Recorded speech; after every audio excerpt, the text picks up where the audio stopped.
I got so much motherfucking design on right now. Break it down, bring it back, make it clap. I got 3 old thoughts, new block, where that thing. Bitches on my line, and you know. Bismillahirrahmanirrahim. Assalamualaikum warahmatullahi wabarakatuh. Shalom, Om Swastiastu, Namo Buddhaya, Salam Kebajikan. Pertama-tama mari kita panjatkan puji dan syukur atas kehadirat Allah Subhanahu wa taala atas berkat rahmat hidayahnya yang diberikan kepada seluruh makhluknya yang ada di alam semesta ini. Tak lupa pula kita kirimkan salam dan salawat kepada junjungan kita Nabiullah Muhammad SAW.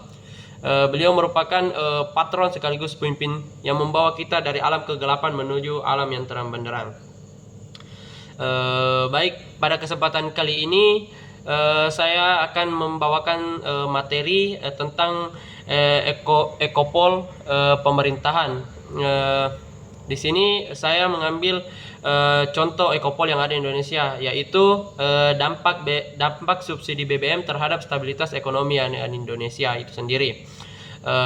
Perkenalkan, nama saya Muhammad Fajr Ramadan dari kelompok 3. Adapun anggota saya itu Rahmania, Putri Ramadhani, Nur Amalia, Ahmad Muhajir, dan Harfika Ramadhani. Sebelum membahas terkait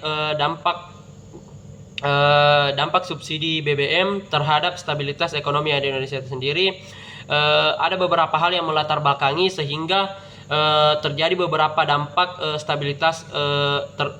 terjadi dampak subsidi BBM yang ada di Indonesia itu sendiri. Yang pertama itu BBM berperan sebagai vital dalam aktivitas ekonomi. Kemudian kenaikan harga BBM meningkatkan biaya produksi dan kurangnya daya beli masyarakat. Dan yang ketiga, tujuan subsidi itu yaitu untuk menjaga daya beli masyarakat menengah dan sampai ke bawah.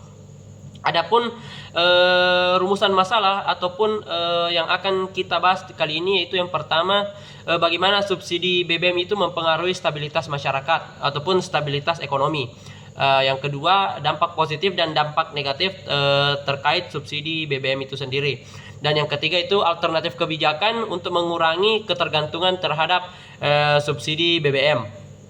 Baik, yang pertama, pengaruh BBM terhadap ekonomi yang ada di Indonesia.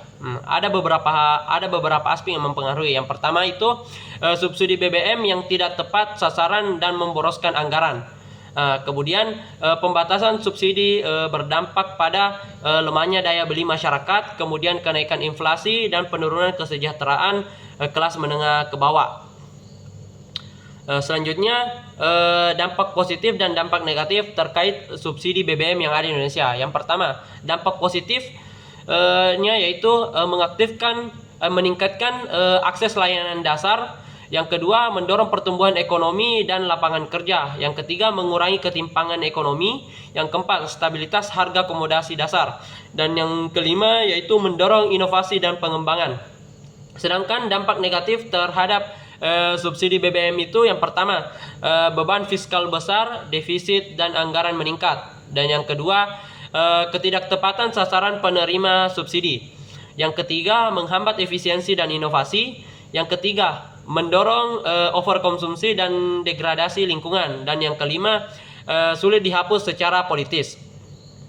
Selanjutnya, kebijakan ataupun alternatif kebijakan yang bisa saya berikan terkait dampak subsidi BBM terhadap perekonomian yang ada di Indonesia, yaitu yang pertama, transisi energi, yaitu energi keterbukaan, energi transisi, yaitu energi terbarukan, kemudian kendaraan listrik dan konveksi BBM ke gas. Yang kedua itu efisiensi energi, yaitu standar efisiensi tertinggi dan edukasi hemat energi. Yang ketiga, transportasi publik, kualitas dan integrasi transportasi dan subsidi yang tetap terjaga. Yang keempat, subsidi tetap sasaran, yaitu bantuan langsung tunai bagi kelompok miskin. Yang kelima, penegakan hukum, yaitu transparansi dan penindakan pelanggaran subsidi.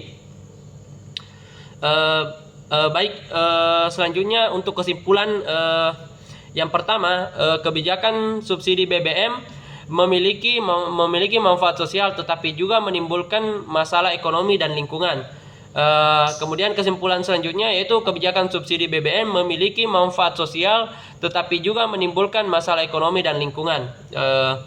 Baik, itu sedikit materi yang bisa saya sampaikan terkait contoh Ekopol yang ada di Indonesia dengan tema dampak subsidi BBM terhadap stabilitas ekonomi Indonesia.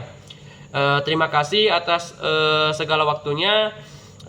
Saya akhiri dengan ucapan Nasrul minallah wa fathul qarib wa basyiril mu'minin. Billahi fisabilil haq wastabiqul khairat. Assalamualaikum warahmatullahi wabarakatuh.